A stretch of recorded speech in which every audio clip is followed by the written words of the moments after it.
অসুস্থ শরীরেও হাজিরা বাধ্যতামূলক। এসআইআর হিয়ারিংয়ে ভোগান্তির ছবি ঝাড়গ্রামে। গত 31শে ডিসেম্বর ঝাড়গ্রামের বেলপাহাড়ি ব্লকের সাহারি গ্রামে এসআইআর হিয়ারিংকে ঘিরে চরম ভোগান্তির ছবি সামনে এসেছে। দীর্ঘদিন ধরে অসুস্থ সাহারির বাসিন্দা রূপচাঁদ মান্ডিকে নির্ধারিত হিয়ারিংয়ের দিনে অসুস্থ শরীর নিয়েই বিডিও অফিসে হাজিরা দিতে হয়।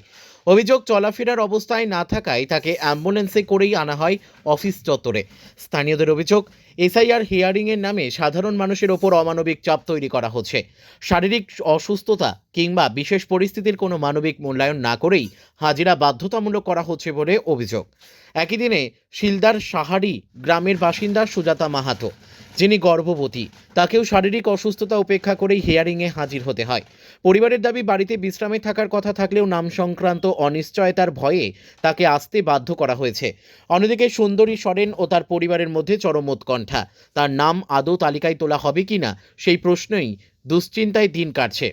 নাম ওঠা নাম না ওঠার অনিশ্চয়তা বহু পরিবারকে মানসিক চাপে ফেলেছে বলে অভিযোগ। গ্রামবাসীদের প্রশ্ন, প্রশাসনিক প্রক্রিয়ায় কি মানবিকতার কোনো জায়গা নেই?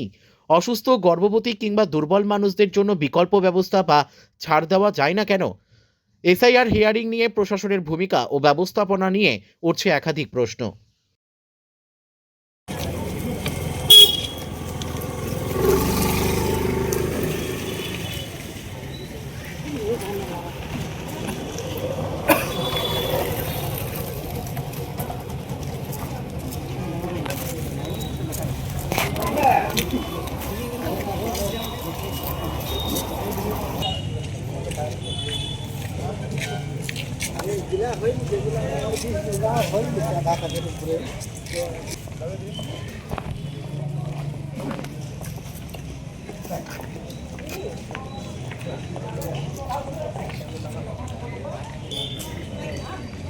মহিলা ছিলেন সুজাতা মাহাতো, ওনাকেও আর 13 দিন বাকি আছে বাচ্চা হওয়ার। হ্যাঁ, তাকেও আসতে হয়েছে। নিয়ম কি রয়েছে, গাইডলাইন রয়েছে যে এই অবস্থায় আসা কি নিয়ম? এই অবস্থায় ডাকাটা ঠিক হয়নি। কি নিয়ম আছে, কি সার্কুলার আছে, কোনো মাইকিং হয়নি, জনগণকে জানানো হয়নি। এগুলো কি হচ্ছে কোনো বুঝতে পারছি না। এটা নিজের দেশে আছি না বাইরের দেশে আছি, এটাই তো জনগণ বুঝতেই পারছে না, কেউ আমরাও বুঝতে পারছি না। খুব আতঙ্কের মধ্যে রয়েছে। আতঙ্ক মানে প্রচুর আতঙ্ক।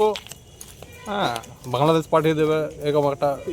আর বাংলাদেশ নেবে কেন? বাংলাদেশের কাউই তো আমাদের কাছে নেই, ওরা নেবে কেন? আপনারা তো এখানকার বাসিন্দা। হ্যাঁ, আমরা তো এখানেই বাসিন্দা, এখানেই জন্ম হয়েছে, এখানেই বড় হয়েছি। হ্যাঁ, আলো বাতাস ভারতবর্ষের। এগুলো কেন করছে কোনো বুঝতে পারছি না আমরা। কি নাম? তৃতীয় রঞ্জন রানা।